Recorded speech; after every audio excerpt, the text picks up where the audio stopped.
बहुत समय पहले एक जंगल में सभी जानवर खुशी खुशी मिलजुल कर रहते थे। लेकिन कुछ समय से उस जंगल में कोई उन जानवरों को मार रहा था। जंगल में डर का माहौल था। सभी जानवर आपस में बात करते हैं। दूर झाड़ियों के पीछे भेड़िया सब सुन रहा है। उसके चेहरे पर चालाक मुस्कान है। अरे आजकल तो जंगल में हर जगह डर का माहौल है। कोई ना कोई जानवर हर हफ्ते गायब हो जाता है। हाँ भाई, मुझे भी कुछ गड़बड़ लग रही है। ये सब कैसे हो रहा है? लगता है कोई चालाक शिकारी घूम रहा है।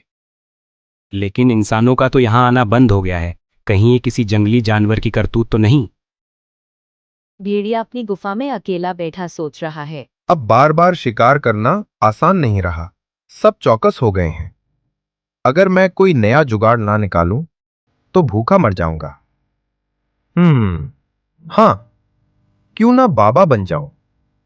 भोले भाले जानवर मेरे चरण छुएंगे। मैं मौज करूंगा। कल से मैं हूं ज्ञान बाबा। हा हा हा। अगले दिन सुबह का समय, भेड़िए ने सभी जानवरों को इकट्ठा किया और बोला, बच्चों, अब मैं मांस नहीं खाऊंगा। मुझे दिव्य ज्ञान मिला है। मैं जंगल का कल्याण करूंगा। सचमुच बाबा, आपने शिकार छोड़ दिया? हाँ बालक, अब मैं केवल फल फूल खाऊंगा। वाह, जंगल में बाबा जी का आगमन! चलो सबको बताना पड़ेगा। धीरे धीरे पूरे जंगल में खबर फैल जाती है कि भेड़िया बाबा बन गया है। खरगोश अपने बीमार बच्चे को लेकर आता है। बाबा जी, मेरे बच्चे के पेट में भयंकर दर्द है, कृपा कीजिए। हिमली हुम फट स्वाहा। भेड़िया ने कुछ मंत्र बोले, फिर बच्चे को जड़ी बूटी खिला देता है। कुछ ही देर बाद बच्चा खिलखिलाने लगता है।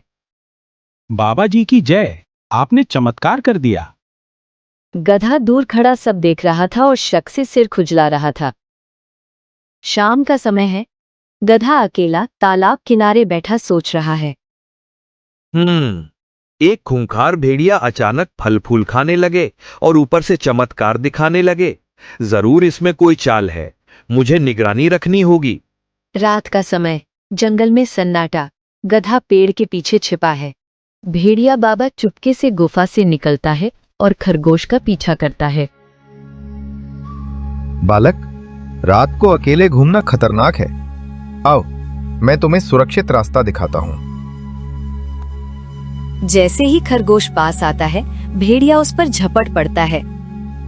आहा, तो ये है बाबा जी का असली रूप। दिन में साधु, रात में शिकारी। अगले दिन जंगल का मैदान, सभी जानवर जमा है। गधा जानवरों को भेड़िए की चाल बताता है, पर कोई विश्वास नहीं करता। दोस्तों, ये बाबा नहीं, ढोंगी है। मैंने इसे रात को खरगोश का शिकार करते देखा है।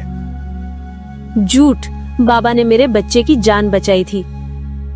हाँ, मेरे बच्चे का दर्द बाबा ने मिटाया था। गधा बेचारा मुझसे जलता है। मैं उसे माफ करता हूं। अब तो इसे पकड़ने के लिए नई तरकीब निकालनी होगी। गधा भेड़िया और राजा शेर सिंह को भोजन पर बुलाता है। बाबा जी, मेरे पाप बहुत बड़े हैं। कृपा करके मेरे घर आकर भोजन करें। ठीक है बालक, आज तुम्हारे घर आऊंगा। भोज का समय है। सब जानवर बैठे हैं। शेर सिंह भी मौजूद है। भेड़िए की खाने में गधा जानबूझकर बहुत मिर्च डाल देता है। आग, ये किसने किया? मैं तो मतलब फल ही खा सकता हूं। ये मिर्च क्यों डाली?